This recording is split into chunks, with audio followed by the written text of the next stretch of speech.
Hello mga mamshi! Welcome to our mini vlog! Kahapon nga po ay naglaba kami mga mamshi. Ay ako lang pala, charis. Kami, parang may kasamang maglaba. Hindi po wala talagang kasama maglaba kasi po may work po si Daddy Jomar. Yes po, may po siya. So si Tobias ay nakay Tito Tony para makapaglaba ako, binigay ko muna doon. Alam niyo ba, nung malapit na akong matapos, saka pa nagwala si Tobias. Grabe siya magwala, oy. So, eto nga, sa mga video nagbabanlaw na ako, tas to, kukunin ko na yung third batch na to. Bali, for 4 na beses lang ako nagwashing kasi nakasegregate yun. Oh, segregate. Ang basura yan. Char. Eto, next ko na tong babanlawan at kinuha ko muna si Tobias kasi iyak siya ng iyak. Yun naman ang kanyang mata. May luha po. Sus na nyo nagpapabebe ang bebe Toby namin. Nagpapabebe. So, sabi dito, kunin ko muna. Baka daw nagugutom. And then, yes, pina full tank ko muna.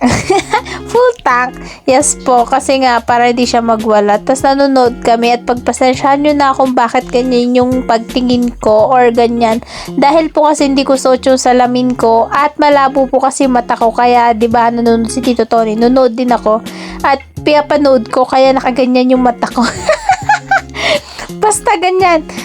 Kasi kapag may ginagawa ko, hindi naman na ako nagsasalamin kapag nasa bahay lang. Kasi nga yung kwan ko, yung salamin ko is nasakit na rin yung ulo ko. Tignan nyo naman tong baby na to. Pati pa ay tinataas. Grabe talaga. Boss yan. Tapos pagkatapos ko maglabay, umakyat lang po ako sa may taas dahil i-close ko yung water. Kasi nga 'di ba, naglalaba ako kapag alam kong may tubig para naman diretsong pa na yun, diretsong puno ng tangke. So, ayan yan, sa may taas pa to. Kaya minsan nakakatamad din pumunta po ng store kasi masyado pong malayo. Kasi nga village ito. Hindi kami sa loob ng village, pero bago mag-village, yun po, pataas. May kalsada pa kaming pataas dyan. Nakakapagod. Tapos yan, i-close ko na yung sa may water. O, diba? Tapos, pagkatapos nun, binalik ko lang yung mga washing and dryer doon sa pwesto niya kung saan talaga siya nakalagay. Kasi sa likod kami naglalaba, hindi po doon ng lagayan ng mga washing. Kasi nga, maliit lang yung space doon. And then, yan, pababa na ako neto. Ayan yung red na bubong, dyan kami. Yan yung sa amin.